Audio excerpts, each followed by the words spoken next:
नमस्कार दोस्तों। स्वागत है आप सबका मेरे YouTube channel doctor Amit academy में। This channel is specifically for HCS Haryana civil services and IAS। This series is about revision series of preliminary 2020 और इस वीडियो में हम देखेंगे एनवायरमेंट शंकर IAS का रिवीजन। बेसिकली शंकर IAS की जो बुक है वो 5 पार्ट्स में है, तो हम हर पार्ट का एक एक वीडियो में रिवीजन करते हुए चलेंगे।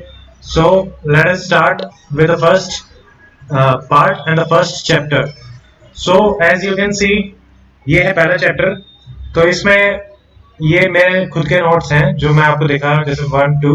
तो इसमें पहले चैप्टर के वक्त तो ये मैंने क्वेश्चन आंसर की फॉर्मेट में बना दिया था, उसके बाद सारे नोट्स की फॉर्मेट में है। तो इसमें बेसिकली कुछ डेफिनेशंस हैं, कुछ चीजें हैं जो हमें याद करनी है, वो हम देखते हुए चलते हैं। फर्स्ट ऑफ ऑल, इकोलॉजी क्या होता है? तो ecology is basically it is an interaction between the organism and the environment. जो इन दोनों के बीच में होता है उसी को स्टडी करते हैं, तो उसको हम इकोलॉजी कहते हैं। So it is a relation between organism and environment. So second is, क्या हमारे कोई एंशिएंट टेक्स्ट है जहाँ पे इन सब के बारे में बात हुई हो? तो जी हाँ, बिल्कुल है। चरक संहिता है, सुश्रुत संहिता है, वेद उपनिषद है। ओके, तो इन सब में बात हुई है। Excuse me for a second, ये पहला वीडियो है तो लेट मी चेक कि वीडियो रिकॉर्ड हो रहा है या नहीं हो रहा है। सो वीडियो रिकॉर्ड आ रहा है, विल कंटिन्यू दिस। ओके, तो फिर उसके बाद देखते हैं कि एनवायरनमेंट के कंपोनेंट्स क्या क्या है। देखिए, ये प्री का है तो हमारा फोकस रहेगा फास्ट रिवीजन पे, हम ज्यादा टाइम वेस्ट इधर उधर नहीं करेंगे। तो हमारे एनवायरनमेंट के बेसिकली 2 कंपोनेंट्स होते हैं। देखिए थर्ड में, सो यहाँ पे आपके पास बायोटिक कंपोनेंट्स हैं और एबायोटिक कंपोनेंट्स हैं। बायोटिक में सारे के सारे जो जीवित चीजें रहेंगी वो बायोटिक में आएंगी, जैसे मैं हो गया, आप हो गया, प्लांट्स हो गए, एनिमल्स हो गए। एबायोटिक में जो नॉन लिविंग होगी, मेरी ये चेयर है, टेबल्स है, तो आपके CO2, ऑक्सीजन, वटेवर जो गैसेस हैं, कुछ मिनरल्स हैं, सारे के सारे एबायोटिक में आएंगे। उसके बाद हम देखते हैं कि लेवल ऑफ ऑर्गेनाइजेशंस क्या होते हैं एक इकोसिस्टम में या बायोस्फीयर में। तो there are 6 level of organisation. Start होता है एक इंडिविजुअल से, जैसे मैं एक इंडिविजुअल हूँ, मेरे जैसे आप जैसे इंडिविजुअल मिलके क्या बनाते हैं? हम पॉपुलेशन बनाते हैं। तो पॉपुलेशन के बाद हम सब मिलके बनाते हैं कम्युनिटी, जो साथ में रह रही होती है। कम्युनिटी के साथ अदर कंपोनेंट्स ऐड होते हैं, जैसे पहाड़, सब कुछ मिला जुला के हमारा एक इकोसिस्टम बनता है, पानी और ये सब मिला के। फिर हमारे पास आता है बायोम, और बायोम से ऊपर होता है बायोस्फीयर। बायोस्फीयर सबसे बड़ा होता है, तो अर्थ जो है हमारा वो सबसे बड़ा बायोस्फीयर माना जाता है। और जो पानी की छोटी सी जो बूंद होती है वो हमारा सबसे स्मॉलेस्ट बायोस्फीयर माना जाता है, क्योंकि उसमें सब कुछ एग्जिस्ट कर रहा होता है। ओके, अब हम देखते हैं कि मेजर कम्युनिटीज क्या हैं और माइनर कम्युनिटीज क्या हैं। देखिए, इनको बेसिकली 2 चीजों के बेसिस पे डिवाइड किया जाता है, on the basis of the size. कि आप अगर कम्युनिटी का साइज बड़ा है तो वो मेजर कम्युनिटी हो जाएगी, और on the basis of relative independence, अगर मेरी कम्युनिटी रिलेटिवली इंडिपेंडेंट है तो वो मेजर मानी जाएगी, जबकि जो डिपेंडेंट है उसको हम माइनर बोलेंगे। तो हमें सिर्फ इन्हीं 2 चीजों पे फोकस करना है, साइज पे। मैं हूं, मेरे 100 है, किसी के 10 हैं, तो 10 वाली माइनर होगी, 100 वाला बड़ा हो गया। जबकि इंडिपेंडेंट, मान लो 100 बंदे 10 पे डिपेंडेंट है, तो उस कंटेक्स्ट में जो 100 है वो माइनर हो जाएंगे, जबकि जो 10 है वो मेजर हो जाएंगे।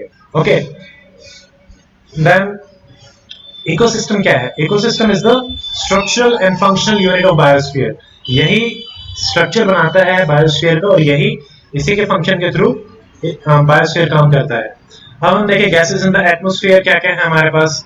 देखिए गैसेस हमें पता है, सबसे ज्यादा हमारे पास नाइट्रोजन है, फिर ऑक्सीजन है, फिर आर्गन है, और सबसे कम हमारे पास होती है CO2, जो कि 0.03% के आसपास होती है। Okay, then next 8th is, अब हमारे पास माइक्रो कंज्यूमर्स होते हैं, ठीक है, जिनको हम डिकम्पोजर्स भी बोलते हैं, सेप्रोट्रॉप्स भी बोलते हैं, और ऑस्मोट्रॉप्स भी बोलते हैं। सेप्रो इज फॉर डेड, ऑस्मोसिस से वो अपना न्यूट्रिएंट्स लेते हैं। तो ये माइक्रो कंज्यूमर जैसे बैक्टीरिया, फंगाई, एल्गी, ये सारे के सारे आपके डेड मटेरियल पे काम करेंगे, उसको डिकम्पोज कर देंगे। कुछ मिनरल्स आपके नीचे जाके मिल जाएंगे, और कुछ को ये अपने अंदर एब्जॉर्ब कर लेते हैं, ठीक है। Then 9th is, what is ecotone? Ecotone is basically, जैसे मान लीजिए 2 इकोसिस्टम है, तो हमारे पास मैंग्रोव्स हैं, एस्चुरी। तो मैंग्रोव्स क्या होते हैं? आपके ओशियन इकोसिस्टम और लैंड इकोसिस्टम, उनके बीच का पार्ट होता है। ऐसे ही एस्चुरी भी ऐसे ही होते हैं। अब ग्रासलैंड होते हैं इनके एग्जांपल्स में। ग्रासलैंड क्या होते हैं? ग्रासलैंड इज बेसिकली जैसे आपका फॉरेस्ट है और डेजर्ट है, वो जहाँ पे शुरू होते हैं तो बीच में बेसिकली ग्रास लैंड सा बनता है जिसको हम इकोटोन बोलते हैं। ठीक है, तो इकोटोन हो गया junction between two ecosystem. Then एक टर्म होती है एज इफेक्ट। एज इफेक्ट क्या होता है, जैसे एज है, किसी भी इकोसिस्टम का एज आ गया, तो उस एज पे मान लीजिए यहाँ पे हमारे पास दो इकोसिस्टम है, जैसे यही है, ये ओशियन है, ठीक है, ये है लैंड। अब यहाँ पे जो है, यहाँ पे लैंड वाले भी मिलेंगे और हमें यहाँ पे ओशियन वाले भी मिलेंगे। तो इससे क्या होगा, यहाँ पे जो स्पीसीज की डाइवर्सिटी है वो ज्यादा बढ़ेगी। तो इसलिए हम इसको क्या बोलते हैं, इसी चीज को एज इफेक्ट कहा जाता है। ओके, उसके बाद हम देखते हैं कि हाँ, 11th इज निश। निश क्या होता है, niche is a role. So basically it is about जो आप यूनिक रोल प्ले करते हैं, ठीक है, यूनिक फंक्शनल रोल। रोल आपका कंजर्वेशन में भी हो सकता है, ठीक है, और इसका काम होता है कि भाई एक पर्टिकुलर निश एक ऑर्गेनिज्म का है तो उसको हम कंजर्व करेंगे। जैसे टाइगर हो गया, पिकॉक हो गया, या और भी बहुत सारे होते हैं, तो इसमें कोई बहुत सारे एग्जाम्पल्स हैं। देन अब हमारे पास आता है बायोम। बायोम और उसकी क्लासिफिकेशन देखिए, ये ज्यादा डिटेल में हम वैसे ज्योग्राफी में पढ़ते हैं। और बायोम बेसिकली होता है जो टेरिटोरियल पार्ट ऑफ बायोस्फीयर होता है, उसको हम बायोम कहते हैं।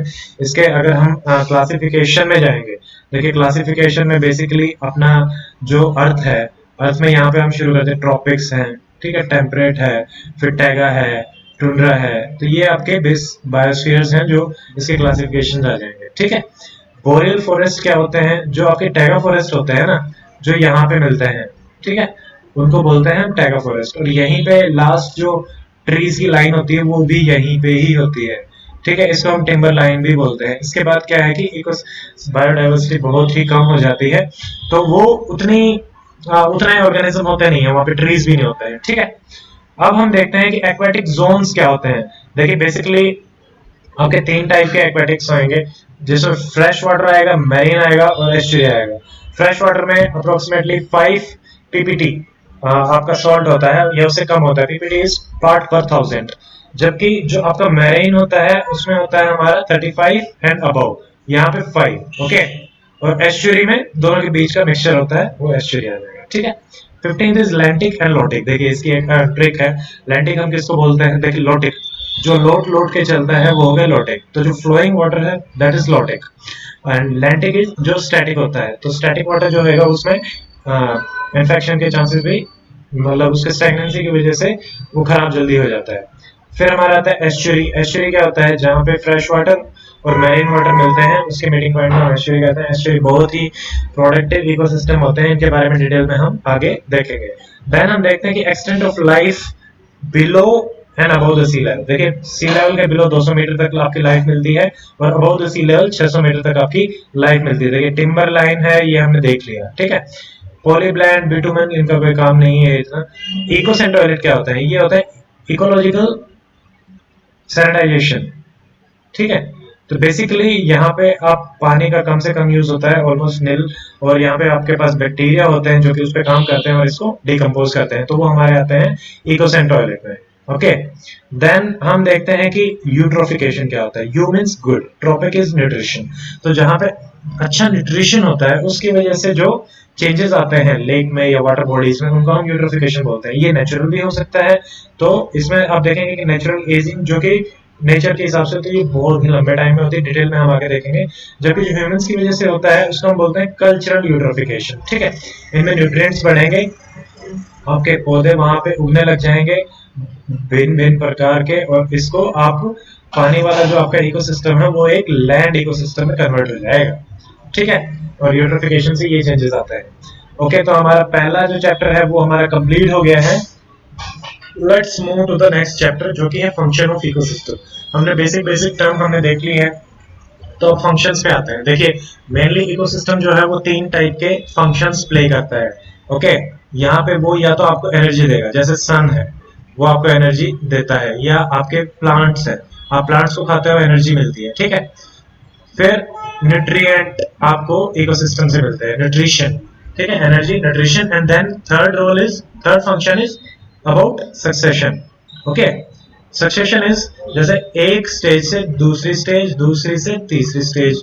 मान लो पहले प्रोड्यूसर्स थे, फिर उसके छोटे प्रोड्यूसर्स थे, वो डिकम्पोज होके बड़े आए, फिर बड़े बड़े ट्रीज आ गए, ठीक है, फिर वो फिर दोबारा से सारा का सारा खत्म हो गया, बैरन लैंड बन गया। तो इस टाइप का जो चेंजेस होते हैं उसको हम सक्सेशन बोलते हैं, और यही तीन मेन फंक्शन होते हैं हमारे इकोसिस्टम के। अब हम देखें कि ट्रॉपिकल लेवल कितने होते हैं। Generally 5 T1 T2 T3 T4 T5 तक होते हैं ट्रॉपिकल लेवल।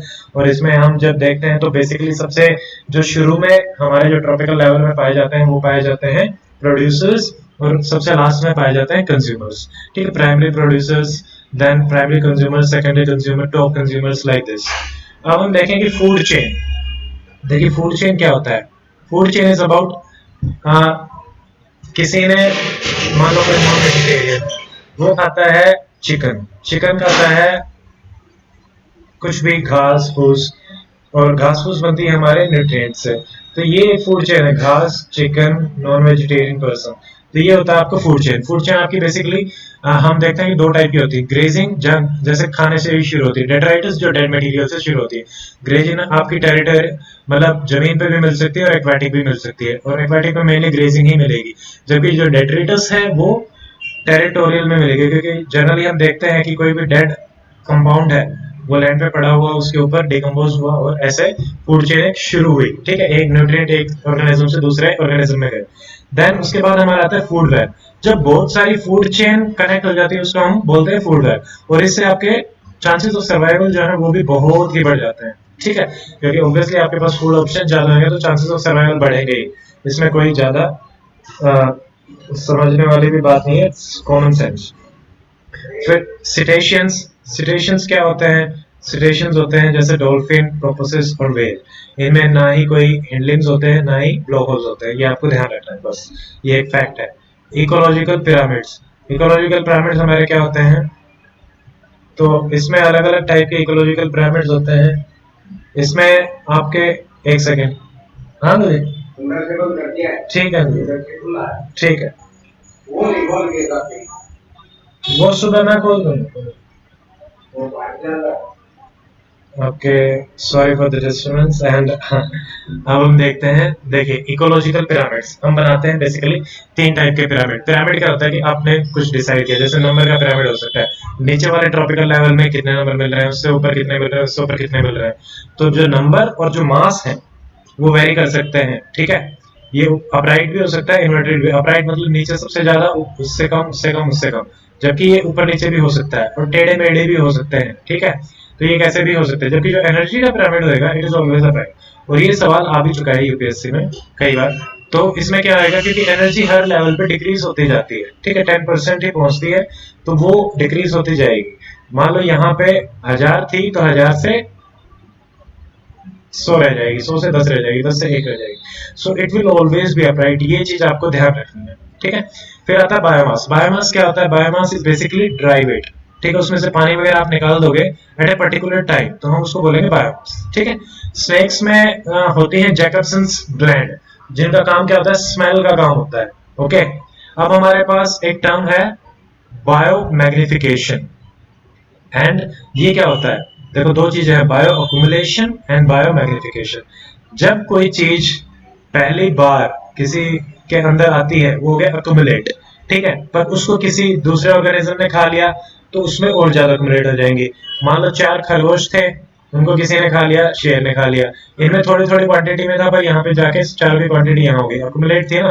तो ये जो प्रोसेस है जिसमें आगे बढ़ के ज्यादा हो जाता है कंसेंट्रेशन ऑफ द मटेरियल, इसको हम बोलते हैं बायोमैग्निफिकेशन। जबकि जो ये प्रोसेस है जिसमें खरगोश में आई थी, that is bio accumulation. Okay, ये कैरेक्टरिस्टिक ऑफ प्रोडक्ट पे भी डिपेंड करेगा कि भाई किस चीज का वो बना हुआ है, वो बायोडिग्रेडेबल है नहीं है, उसकी सेल्फ लाइफ कितनी है। ठीक है, ये कॉमन सेंस की चीजें हैं और कुछ नहीं। अब हम देखते हैं कुछ बायोटिक इंटरेक्शंस। देखिए बहुत सारे टाइप की बायोटिक इंटरेक्शंस होती हैं। ठीक है, म्यूचुअलिज्म। म्यूचुअलिज्म क्या होता है, दोनों को ही फायदा होता है, तो उसको हम बोलते हैं म्यूचुअलिज्म। ठीक है, ऐसा ही एक होता है प्रोटो कोऑपरेशन, उसमें भी प्लस प्लस दोनों को ही फायदा होता है। ठीक है, और कॉमनसेलिज्म। कॉमनसेलिज्म में एक को फायदा होएगा और एक को कुछ नहीं होएगा। ठीक है, अब अपनी, मेरी और आपके रिलेशन को हम बोल सकते हैं म्यूचुअलिज्म। मुझे भी फायदा हो रहा है, I am learning something new, और आपको भी फायदा हो रहा है कि आपके एग्जामिनेशन में आपको फायदा मिलेगा, ठीक है। ऐसे कॉमेंसिलिज्म, आप ऐसे रिलेशन जहां पे एक को फायदा हो और एक को कुछ भी ना हो। एमेंसिलिज्म ए, मैंने इसको याद किया था, ए मेरा नाम है अमित और मेरा ब्लड ग्रुप है A negative, so amensalism is for negative, negative and zero is amensalism. Competition, जो भी हम ये एग्जाम दे रहे हैं, दीज आर कॉम्पिटिटिव एग्जाम, इसमें आप एक दूसरे से लड़ते हैं, उसका नुकसान इसका नुकसान, बेसिकली सबका नुकसान, तो ये जो रिलेशन होती है ये होती है negative and negative relation, okay. Then हमारी रिलेशनशिप्स आती हैं पॉजिटिव और नेगेटिव की। इसमें एक को तो फायदा हो बट दूसरे को नुकसान हो। इसमें दो टाइप की आपके पास रिलेशनशिप रहेंगी, प्रेडेशन और पैरासाइट। इन दोनों में फर्क क्या है? प्रेडेटर में, प्रेडेशन वाले रिलेशनशिप में एक ऑर्गेनिज्म बहुत बड़ा होता है और दूसरा ऑर्गेनिज्म उससे छोटा होता है साइज के हिसाब से, जबकि और जो खाने वाला होगा प्रेडेटर वो बड़ा होगा और जो जिसको खाया जाए वो छोटा होगा। पैरासाइट में उल्टा होगा, जो खाना होगा, जो आपसे फायदा ले रहा होगा, जिसको पॉजिटिव मिलेगा वो छोटा होगा, ठीक है। इसमें प्लांट्स में भी हो सकता है या हमारी इंटेस्टाइन में भी बहुत सारे पैरासाइट्स मिलते हैं। न्यूट्रलिज्म क्या होता है? ना आपको फायदा ना मेरे को फायदा, ठीक है, किसी को कोई फायदा नहीं, सब 0-0, बट वो फिर भी साथ है, ठीक है। तो इसमें ये सारे रिलेशन है। अब हमारे पास आती है बायोजियोकेमिकल साइकिल। ये बेसिकली न्यूट्रिएंट साइकिल होती है। ये दो टाइप की होंगी, गैसियस हो सकती है या सेडिमेंट्री हो सकती है। देखिए गैसियस वाले को हम बोलते हैं परफेक्ट। परफेक्ट क्यों? क्योंकि जो कार्बन, नाइट्रोजन या वाटर है वो कंप्लीटली रिसाइकिल हो जाएंगे एक सर्कल के बाद, तो इसको हम बोलेंगे परफेक्ट। जबकि सेडिमेंट्री वाले में कंप्लीट रिसाइकल नहीं होता, इसलिए हम इसको बोलते हैं इम्परफेक्ट, ठीक है। इसमें कुछ न कुछ सब्सटेंस आपका नीचे धरती में रह जाएगा। इसमें जैसे फास्फोरस या सल्फर की होगी लिथोस्फीयर वाली, ये होगी, इसको हम बोलते हैं sedimentary imperfect nutrient cycle, okay. Next is nitrogen fixation. देखो मेनली तीन टाइप के नाइट्रोजन फिक्सेशन होते हैं, या तो आपके माइक्रो ऑर्गेनिज्म नाइट्रोजन फिक्सेशन करेंगे, ठीक है, या आदमी के द्वारा हो सकती है जो हम यूरिया वगैरह डालते हैं, या फिर एटमोस्फेयर से हो सकती है। तो यहाँ पे माइक्रो ऑर्गेनिज्म में हमारे पास है एजिटोबैक्टर, क्लोस्ट्रीडियम, जो कि फ्री लिविंग होते हैं, ठीक है। और हमारे पास है राइजोबियम, नाइट्रोजोमोनास, एनाबीना, स्पाइरुलिना, नाइट्रोबैक्टर, ये आपको याद रखना है सारे ऑर्गेनिज्म। फिर हमारे पास आते हैं डीनाइट्रीफाइंग बैक्टीरिया। डीनाइट्रीफाइंग बेसिकली क्या होगा? वो नाइट्रोजन में कन्वर्ट करेगा, किसको? नाइट्रेट को या नाइट्राइट को। हमने किसमें मिला दी? नाइट्रोजन में। तो इसका एग्जांपल एक ही है इंपॉर्टेंट, इसको आपको ध्यान रखना है, सूडोमोनास, ठीक है। तो देखो सूडो मतलब नकली। हमारे काम की जो चीज है नाइट्रोजन, उसको अगर हम फिक्स कर रहे हैं दैट इज गुड, बट नकली क्या होगा कि वो दोबारा से नाइट्रोजन में कन्वर्ट होगी। नाइट्रेट और नाइट्रेट जो हमारे काम की चीज है वो नाइट्रोजन में कन्वर्ट होगी। सूडोमोनास उल्टा काम कर रहा है तो ये नकली है, तो सूडोमोनास, ऐसे आप इसको याद रख सकते हैं। देन हमारे पास आता है सल्फर। सल्फर आपका सेडिमेंट्री न्यूट्रिएंट साइकिल में आएगा। इसका गैसियस कंपोनेंट भी होता है, जैसे SO4 सल्फर डाइऑक्साइड जो आपकी गैस होती है, वो जो आपका SO4-2 होता है वो अमीनो एसिड और प्रोटीन की जो फॉर्मेशन होती है उसमें भी काम आता है, ये आपको ध्यान रखना है, ठीक है। फिर एक जो हमारे बंदर होते हैं, आपने देखा होगा कि वो एक दूसरे के हाथ से कुछ ना कुछ निकाल रहे होता है, हमें लगता है कि मतलब वो देसी भाषा में बोलते हैं ढेरे निकाल रहे हैं, तो that is like for picking. ये वो ढेरे नहीं निकाल रहे होते या वो कोई इंसेक्ट नहीं निकाल रहे होते, that is a way of social communication in them, ठीक है, ये आप याद रखिए। फिर हम आते हैं एक इंपॉर्टेंट टॉपिक है सक्सेशन। सक्सेशन जो मैंने आपको बताया था, एक से दूसरा, दूसरे से तीसरा।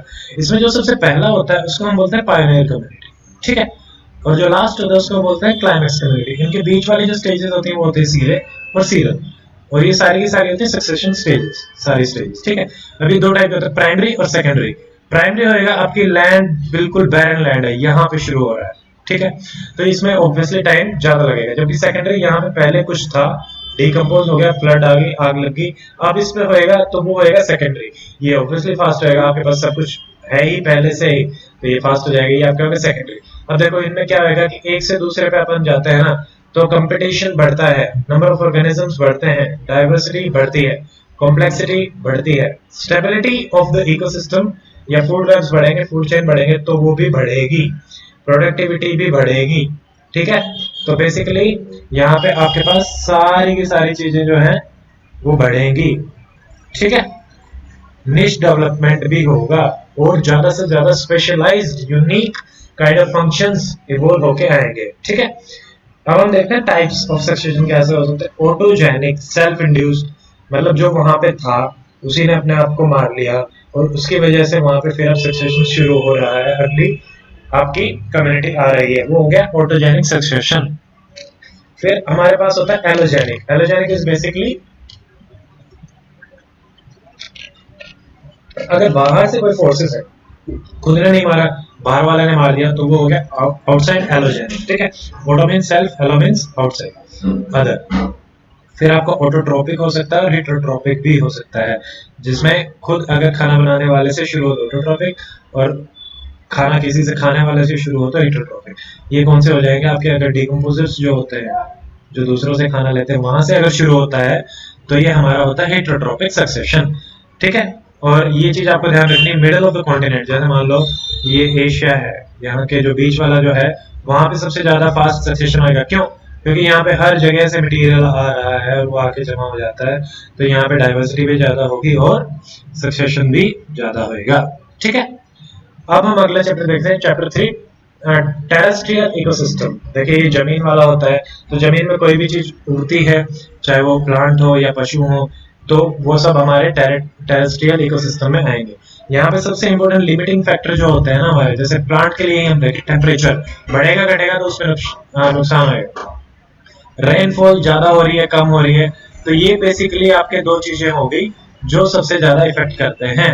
ठीक है, टेरेस्ट्रियल इकोसिस्टम में। फिर हमारे इसमें होता है टुंड्रा। ठीक है, टुंड्रा जो टैगा के बाद होता है, इसमें आर्कटिक और एल्पाइन। ये माउंट एल्पाइंस जो माउंटेन के टॉप पे होता है उसको हम एल्पाइन बोलते हैं। ठीक है, हम देखते हैं type of forest ecosystem. Forest ecosystem में हमारे पास कॉनिफर्स होंगे, जिनको बोरियल बोलते हैं, जो हमारे टैगा में पाए जाते हैं। ठीक है, यहाँ पे सोयल जो होती है वो एसिडिक होती है। फिर आपके ट्रॉपिकल हो सकते हैं, टेम्परेट हो सकते हैं।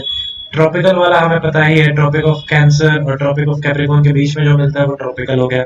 उससे ऊपर जो मिलेगा टेम्परेट हो गया।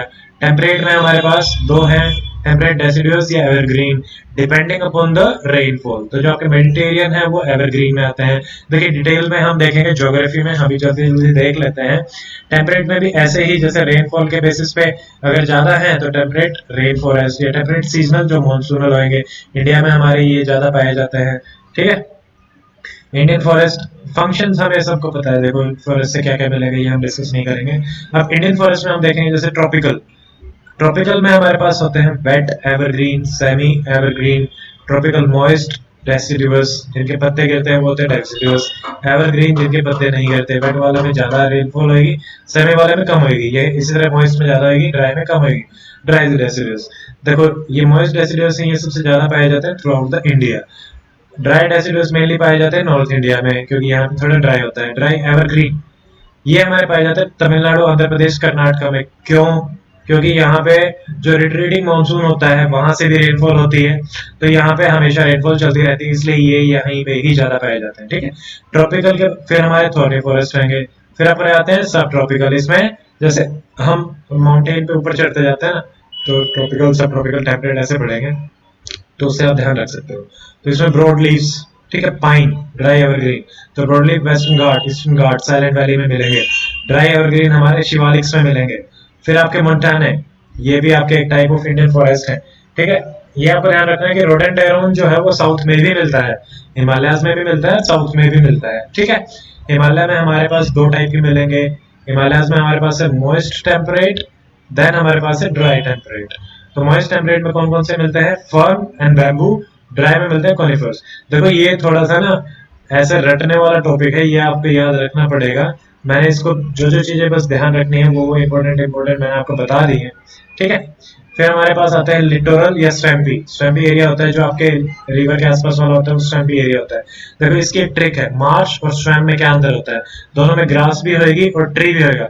मार्श ग्रास, ग्रास ज्यादा होगी, ट्री कम होगा, जबकि जो स्वैम्प है, स्वैम्प में ट्री ज्यादा होगा, ग्रास कम होगी। ठीक है, फिर आपके आते हैं सब alpine, most alpine and dry alpine, ये आपके एल्पाइन वाले रीजन में मिलेंगे। ठीक है, फिर ये देखो ये सिंपल सा है, डिफॉरेस्टेशन, मतलब जो हमारे फॉरेस्ट हैं वो खत्म हो गए। इनके क्या क्या कारण हो सकते हैं? शिफ्टिंग कल्टीवेशन, हमने वहां पे एग्रीकल्चर करना शुरू कर दिया।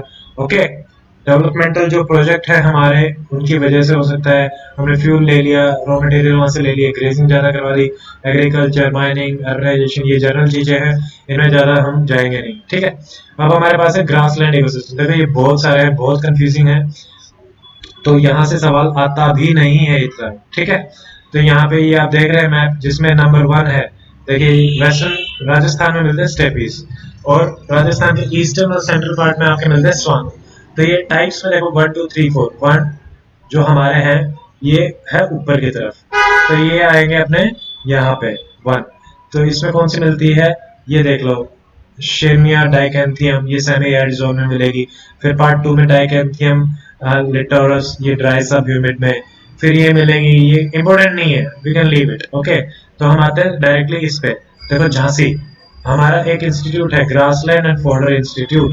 देखो इंस्टीट्यूट कई बार यूपीएससी पूछ लेती है कौन सा कहाँ है, देखा इनको इस पूछा था जो कि हैदराबाद में है, national centre for ocean information system, ठीक है। और जोधपुर में हमारा है centre for arid zone research institute, ठीक है, central arid zone research institute. Arid से याद रखेंगे जोधपुर, क्योंकि ये राजस्थान में मिलता है। जबकि झांसी, झांसी की रानी घोड़े पे जा रही थी और घोड़ा घास पे चल रहा था, तो ग्रास, ग्रास लैंड, ओके, ऐसे याद रखेंगे। झांसी में मिलता है आपका ग्रासलैंड एंड फोल्डर इंस्टीट्यूट। अब रोल ऑफ फायर क्या होता है ग्रासलैंड में, वो उसको खत्म कर देता है और आने वाली जो और कम्युनिटीज हैं उनको हेल्प करता है ग्रो करने में, ठीक है। अब हम देखते हैं डेजर्ट इकोसिस्टम। देखिए हमारा डेजर्ट इकोसिस्टम कौन सा होता है, जिसमें लेस देन 25 सेंटीमीटर की रेनफॉल हो, अनइवन हो सकती है, और ये रेन शेडो रीजन में भी हो सकता है, हॉट में भी हो सकता है और कोल्ड में भी हो सकता है। हॉट में हमारे जैसे थार हो गया, सहारा हो गया, गोबी हो गया। कोल्ड में हमारा लद्दाख हो गया, आर्कटिक अंटार्कटिक हो गया, ये कोल्ड डेजर्ट के एग्जांपल्स हैं। तो यहाँ पे अडेप्टेशंस क्या आएंगे, देखो डेजर्ट में डेजर्ट के हिसाब से अडेप्टेशंस आएंगे। प्लांट कंजर्व करने के लिए पानी को अडेप्ट करेंगे, जैसे ये कॉमन सेंस है, आपको यूज करना पड़ेगा। उनके ऊपर वैक्स भी हो सकते हैं और कांटे भी हो सकते हैं, छोटे छोटे प्लांट रहेंगे। ऐसे ही एनिमल्स में जैसे लंबे लेग, जैसे आपने देखा ऊंट है, जैबरा है, वो सॉरी जिराफ है, तो इस टाइप के मिलेंगे, ठीक है। अब हमारे पास ये होते हैं बेसिकली दो टाइप के, एफिमेरल्स एंड एफिमेरल्स पेरेनियल्स। तो ये पेरेनियल जो थ्रू आउट द ईयर जो आपको मिलेंगे, इनमें जेरोफिटिक एडेप्टेशंस ज्यादा होती हैं, ओके। अब हम देखते हैं कोल्ड डेजर्ट। अब देखिए कोल्ड डेजर्ट में आपका एग्जांपल कौन सा है, ये है हमारा लद्दाख, लद्दाख, लेह, कारगिल, स्पीति वैली, ये हमारे कोल्ड डेजर्ट में आएंगे। यहाँ पे लेस देन 40 सेंटीमीटर आपकी वो रहेगी बारिश, ठीक है। यहाँ पे मिलता है कियांग। कियांग क्या होता है, ये इंडियन वाइल्ड लाइफ जैसा होता है, गधा जैसा ही होता है, इसका हम कियांग बोलते हैं। ये ध्यान रखना आपको, कोल्ड डेजर्ट लद्दाख और यहाँ से मिलेगा, ठीक है। अब देखते हैं डेजर्टिफिकेशन के कॉजेज क्या क्या हो सकते हैं। ह्यूमन कॉजेज हो सकते हैं, पॉपुलेशन बढ़ने की वजह से, एग्रीकल्चर डेवलपमेंट की वजह से, या ओवरऑल डेवलपमेंट बढ़ने की वजह से डेजर्टिफिकेशन हो सकता है। अब हमारी कंट्री का कितना एरिया ड्राई लैंड में आता है, अप्रोक्सीमेटली 70%, 69.6, और एरिया कितना डिग्रेडेड है, अप्रोक्सीमेटली 32%, ठीक है। इसमें हमारे वेरियस हमने मेजर्स लिए हैं, UN CCD convention to combat desertification, detail में थोड़ा आगे देख लेंगे, बस ये नाम है। National action plan, integrated watershed management plan, green India mission, MNREGA, इन सब को यूज करते हुए हम करते हैं। और सबसे इंपॉर्टेंट चीज होती है एफॉरेस्टेशन, कि भाई वहां पे कुछ उगा दो तो डेजर्ट कम हो जाएगा, ठीक है। अब ये एक फैक्ट है कि जो स्पाइडर है, स्पाइडर का जो सिल्क होता है वो सबसे स्ट्रॉन्ग होता है, ठीक है। स्टील उसी की थिकनेस में अगर स्टील होएगा तो उससे भी स्ट्रॉन्ग होएगा, ओके। अब हम देखते हैं एक्वेटिक इकोसिस्टम। देखिए अभी हमने देखा था टेरेस्ट्रियल इकोसिस्टम, अब हम आते हैं एक्वेटिक इकोसिस्टम। ये हम देख चुके हैं फ्रेश वाटर, इसमें 3 टाइप के होंगे। फ्रेश वाटर आपका less than 5, marine more than 35, brackish जो कि आपका एस्चुरी, मार्शेस और मैंग्रोव्स में मिलता है 5 से 35 के बीच में, ठीक है। अब हम देखते हैं various type of aquatic organisms कौन से होते हैं, ठीक है। इसमें होते हैं न्यूस्टोन्स, पेरिफाइटोन, प्लैंकटोन, नेक्टोन और बैंथोस। अब याद कैसे रखेंगे, न्यूस्टोन जो होते हैं, देखो न्यूस नाश ठारक है, जो एयर और वाटर का इंटरफेस हुआ ना, हवा और पानी मिल गया तो नाश ठा दिया, तो ये फ्लोटिंग प्लांट पे मिलते हैं, ठीक है। इनको हम बोलते हैं न्यूस्टोन्स। देन आपके पास आते हैं पेरिफाइटोन, पेरी पर से याद रख लो, पर ऊपर, तो ये किसी के ऊपर मिलेंगे, तो they are attached to the stem leaves of the rooted plant, okay. फिर आपके पास आते हैं प्लैंकटोन एंड नेक्टोन्स। देखिए आप प्लैंक्स करते हैं एक्सरसाइज में, ठीक है, तो इसको ध्यान कैसे रखना है, सॉरी ये थोड़ा सा रुक गया है, इसको ध्यान कैसे रखना, आप प्लैंक करते हैं, आप इस पोजीशन में आ जाते हैं, तो यहां से मूव करना थोड़ा सा मुश्किल हो जाता है, तो दे हैव लिमिटेड लोकोमोशन, तो इसमें आपके फाइटोप्लैंक्टन्स में मिलेंगे, जो प्लांट्स रहेंगे जूप्लैंक्टन्स मिलेंगे। इसका डिस्ट्रीब्यूशन करंट ही डिसाइड करेगी। जब ये नेक्टॉन्स हो जाएंगे, नाच रहे हो, नेक्टॉन को नाचने से याद रखना है कि स्विमर्स नाचते हो तो आप ज्यादा मोशन करते हो, तो ये they are swimmers, large powerful than the currents, और ये अपने हिसाब से जाते हैं। Benthos bottom, B for benthos, B for bottom, तो ऐसे ध्यान रखना बैंथोस। ठीक है, ये होगा टाइप ऑफ ऑर्गेनिज्म। अब हम आते हैं फैक्टर जो लिमिट करते हैं प्रोडक्टिविटी को। अब सबसे इंपॉर्टेंट तो आपका सनलाइट ही होता है। सनलाइट और रेनफॉल जो आपके हमारे टेरेस्ट्रियल में दो सबसे इंपॉर्टेंट है, ऐसे ही यहाँ पे है।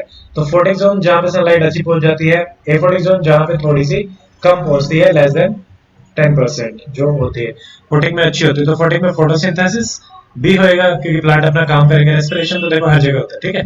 और यहाँ पे एफोटिक में 1% of the surface he light होती है, और यहाँ पे सिर्फ और सिर्फ रेस्पिरेशन होएगा, फोटोसिंथेसिस नहीं हो सकता। डीप को हम बोलते हैं प्रोफंडल जोन भी, ठीक है, ये आपको याद रखना है।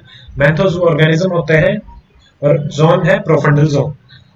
अब हमारे पास आता है डिसॉल्व्ड ऑक्सीजन को कैसे ध्यान रखें। देखो, अगर 10 के आसपास है तो ये गुड मानी जाती है, ठीक है। 8 है तो डर्टी वाटर हो जाता है, और 4 है तो पी भी नहीं सकते, पीपीएम जो इसकी क्वालिटी है, ठीक है। बट ये भी ऑक्सीजन जो है it is 150 time less than जो आपकी एयर में होती है, ठीक है। फिर हम देखते हैं कि आपकी जो ट्रांसपेरेंसी है, ये भी एक लिमिटिंग फैक्टर है। मान लो वहां पे ज्यादा ही गंदगी है तो लाइट कम आएगी, फोटोसिंथेसिस कम होगा। टेम्परेचर भी है, टेम्परेचर बढ़ेगा, ऑक्सीजन कम होएगी, आपका डिकम्पोजिशन ज्यादा होएगा, ठीक है। तो ये इसकी वजह से होता है। और पानी की हमें पता है स्पेसिफिक हीट जो होती है वो हाई होती है, मतलब पानी जल्दी गर्म नहीं होता और जल्दी ठंडा भी नहीं होता। जबकि लैंड है, लैंड की स्पेसिफिक उल्टा होता है, स्पेसिफिक हीट लैंड जल्दी ही गर्म होती है, जल्दी ही ठंडी होती है। ऐसे ही सी ब्रिज और इन सब में यही कंसेप्ट यूज होता है, ठीक है। ये कंसेप्ट है, ये आपको ध्यान रखना है। अब एक्वेटिक एनिमल्स, इनका जो जोन ऑफ टॉलरेंस है वो बहुत ही नैरो होता है, मतलब थोड़ा सा भी अगर चेंज आएगा ना तो उनके डैमेज होने के चांसेस बहुत ज्यादा होते हैं। इसीलिए जो आज के ओशन के जो चेंजेस हैं, एसिडिफिकेशन हो गया या फिर जो अपने वेस्ट मटेरियल प्लास्टिक हम जो ऐड कर रहे हैं उसकी वजह से जो चेंजेस आ रहे हैं, उसकी वजह से बहुत ही भारी भरकम नुकसान हो रहा है, ठीक है। अब हम देखते हैं जैसे लेक है हमारी। अब लेक की जो इकोलॉजी है वो क्या रहेगी। लेक बोर्न होती है, ग्रो होती है, एज होती है, डाई होती है, हर आदमी की तरह ही ऐसा होता है। अब नेचुरल यूट्रोफिकेशन हम देख चुके हैं, ह्यूमन इंड्यूस मैंने पहले ही बता दिया है, इसको हम कल्चरल भी बोलते हैं, ठीक है। ये है यू, यू मतलब गुड। अगर न्यूट्रिशन ज्यादा है, नाइट्रोजन फॉस्फोरस ज्यादा है, अच्छे एकदम से प्लांट्स आ जाएंगे, वो खत्म कर देंगे लेक को। ओलिगोट्रोपिक लेक, ओलिगो मतलब लेस, जिसमें कम होंगे। फिर हमारे पास होती है मीजोट्रोपिक लेक, फिर होती है यूट्रोपिक, मीजो में बीच बीच के, ठीक है। फिर देखो वाटर क्वालिटी जो यूज के लिए है वो ऑक्सीजन कंटेंट पे डिपेंड करेगी, नंबर ऑफ प्लांट पे डिपेंड करेगी। आपके नंबर ऑफ प्लांट ज्यादा है तो कम ऑक्सीजन मिलेगी और क्वालिटी ऑफ ड्रिंकिंग वाटर कम हो जाएगी, ठीक है। एनिमल्स की ज्यादा ही ज्यादा मरेंगी, वो ज्यादा डिकम्पोज होंगी, ऑक्सीजन कम होगी, ठीक है। और जो आपकी ओलिगोट्रोपिक जो लेक होती है उसमें एनिमल स्पीसीज भी ज्यादा होती हैं, ठीक है। अब हम यहाँ पे जैसे मान लो यूट्रोफिकेशन हो गया, अब इसके सॉल्यूशंस क्या हैं। हम रिमूव कैसे कर सकते हैं इन न्यूट्रिएंट्स को। देखो, ऑन साइट पी एलिमिनेशन एक मेथड है, साइट पे ही जाके फास्फोरस को हमने एलिमिनेट कर दिया, ठीक है। फ्लोकुलेशन है, फ्लोटिंग फिल्टर्स आते हैं, एड्सॉर्बर्स होते हैं, पी एड्सॉर्बर, एब्स्ट्रैक्शन के थ्रू कर सकते हैं, डीस्ट्रैटिफिकेशन के थ्रू कर सकते हैं, या स्लज को रिमूव करके हम कर सकते हैं, ठीक है। इनमें ज्यादा डिटेल में जाने की कोई भी जरूरत नहीं है। अब हम देखते हैं यूट्रोफिकेशन। यूट्रोफिकेशन मैंने आपको बताया था, एनपीके, फर्टिलाइजर, सीवेज वगैरह आपका ऐड हुआ, पॉपुलेशन एक्सप्लोजन हुआ, एल्गल ब्लूम हुआ, बहुत सारी बन गई और अनसस्टेनेबल हो गई। डिकम्पोजिशन ज्यादा से ज्यादा होगा, ज्यादा ऑर्गेनिज्म हो गए तो डिकम्पोजिशन ज्यादा होगा, और उसकी वजह से आपकी ऑक्सीजन कम हो जाएगी और आपके जो ऑर्गेनिज्म है वो मरने लग जाएंगे, ठीक है। ये एक सिंपल चीज है। और वहां पे फिर क्या आएगा, एनारोबिक कंडीशंस हो जाएंगी। एनारोबिक कंडीशन में आपके बैक्टीरिया जैसे क्लोस्ट्रिडियम बोटुलिनम, जैसे हमारा जो पैक्ड फूड होता है उसमें भी ये बैक्टीरिया बन जाता है, क्योंकि एनारोबिक बैक्टीरिया होता है, एनारोबिक कंडीशन में बन जाता है। ये टॉक्सिन रिलीज करेगा जो ऑर्गेनिजम्स को हार्म करेंगे, या हम इनहेल कर लेंगे या हम खा लेंगे तो हमें फर्क पड़ेगा। अब देखो टाइप्स, टाइप्स में हम जाते हैं तो हम देखेंगे कि हमारे पास आता है, ये हम देख चुके हैं, नेचुरल जिसको सेंचुरीज लगेंगे, जो नेचर के थ्रू होता है। कल्चरल जो ह्यूमन इंड्यूस होता है इसको डिकेड्स में होता है, ठीक है। अब हमारा जो यूट्रोफिकेशन है सोर्सेज क्या हो सकते हैं, पॉइंट सोर्स हो सकते हैं जिसको आप बता सकते हैं, नॉन पॉइंट हो सकते हैं जिसका हमें पता ही नहीं है, जैसे कि लैंड से रन ऑफ वाटर हो गया, प्रेसिपिटेशन हो गया, एटमोस्फेयर डिकम्पोजिशन हो गया, ड्रेनेज हो गया, या डिपोजिशन हो गया, सीपेज वगैरह से अगर आपका पानी आ रहा है, ये नॉन पॉइंट सोर्सेज है। ये आपको ध्यान रखना है। सवाल ये भी आ सकता है कि पॉइंट सोर्सेज कौन से होते हैं, नॉन पॉइंट सोर्सेज कौन से होते हैं।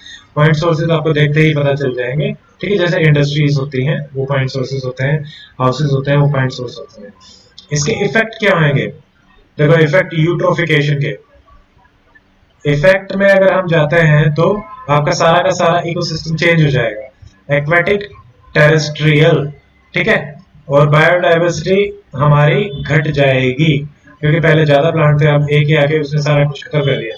नई नई स्पीशीज आने लग जाएंगी क्योंकि एनवायरमेंट ही बदल गया। टॉक्सिसिटी हो सकती है, जैसे कि हमने देखा क्लोस्ट्रिडियम बोटुलिनम था, उससे टॉक्सिसिटी होगी। अब इसको मिटिगेट कैसे कर सकते हैं, क्योंकि रोकना तो पड़ेगा, जैसे एडेप्टेशन मिटिगेशन हम देखते हैं, तो मिटिगेट मतलब पहले ही रोक लो, राइपेरियन बफर बना दे, बफर यानी ये है, इसके चारों तरफ एक बफर एरिया बना दिया, न्यूट्रिएंट आगे यहीं ही एक्युमुलेट हो गए, वो अंदर गए ही नहीं, ठीक है, इस टाइप का कोई सिस्टम कर दिया, वो राइपेरियन बफर जोन हो जाता है, यहीं पे न्यूट्रिएंट आगे एक्युमुलेट हो जाते हैं, पोल्यूटेंट्स डिपॉजिट हो जाते हैं। फिर हमारा आता है नाइट्रोजन टेस्टिंग करो, आप मॉडलिंग करो, जो इंडस्ट्रियल वेस्ट है उसको ट्रीट करके डालो, ऑर्गेनिक फार्मिंग शुरू करो ताकि इंसेक्टिसाइड पेस्टिसाइड हम यूज ना करें, ताकि पोल्यूशन कम से कम हो। लाइव स्टॉक की जो डेंसिटी है उसको आप रिड्यूस करिए, उससे भी आपका पोल्यूशन कम होएगा, ठीक है। अब हमारे पास आता है हार्मफुल एल्गल ब्लूम। ये क्या है, algal Bloom that produce toxin, वो आपके होंगे harmful algal Bloom, that's it. Algal Bloom basically आपका कलर चेंज हो जाता है, ये रेड, ब्राउन, ग्रीन, ये अलग अलग टाइप के होते हैं, ठीक है। एक ऐसे ही टर्म होती है हमारे पास रेड टाइड, ये एक मिसनोमर है क्योंकि ये टाइड नहीं होता, यहाँ पे हमेशा रेड भी कलर नहीं होएगा, यहाँ पे कलर आपका ग्रीन भी हो सकता है, ब्राउन भी हो सकता है, क्योंकि ये एक एल्गी की वजह से है, ओके, ये आपको ध्यान रखना है। इसके कोसेस क्या आएंगे, सेम न्यूट्रिएंट आएंगे, ब्लूम होएगा, सैलिनिटी बढ़ेगी, और टेम्परेचर इसके लिए हमें ऑप्टिमल चाहिए। अब दो मोस्ट कॉमन कोसेस क्या होते हैं, nutrient enrichment and warm water, ठीक है, ये आपको ध्यान रखना है। वार्म वाटर इज गुड, अगर पानी कम ठंडा हुआ है, ज्यादा गर्म हो तो it is not good. Algal Bloom से क्या होगा, ऑक्सीजन सप्लाई आपकी कम होगी, टॉक्सिन्स बनेंगे, ये आप कंज्यूम करोगे, इनहेल करोगे, और आपको डिजीज हो सकती है, ठीक है, तो ये हमें ध्यान रखना है, ओके। हम थोड़ा सा आगे चले गए हैं, ये हो गया यूट्रोफिकेशन। अब हम आते हैं वेटलैंड इकोसिस्टम पे, ठीक है। अब हमें देखना वेटलैंड इकोसिस्टम के बाद हमारे पास है एस्चुरी, फिर कोरिस डेल्टा, फिर कोरल ब्लीचिंग, फिर आएगा पांचवा चैप्टर, फिर आपका है सोयल पोल्यूशन। देखिए ये चैप्टर थोड़े से बड़े होते जा रहे हैं, ठीक है, तो हम यहाँ यूट्रोफिकेशन और ये सब देख लिया है, यहाँ पे हम स्टॉप करते हैं इस वीडियो को, थोड़ी देर का मैं ब्रेक ले रहा हूँ। अब जो वेटलैंड इकोसिस्टम वाला जो पार्ट है उससे आगे वाला है वो हम नेक्स्ट वीडियो में देखेंगे, ओके। सो मैं जल्दी ही इसको अपलोड करूंगा, आज ही ट्राई करूंगा अपलोड करने की, okay. Good bye, take care, जय हिंद।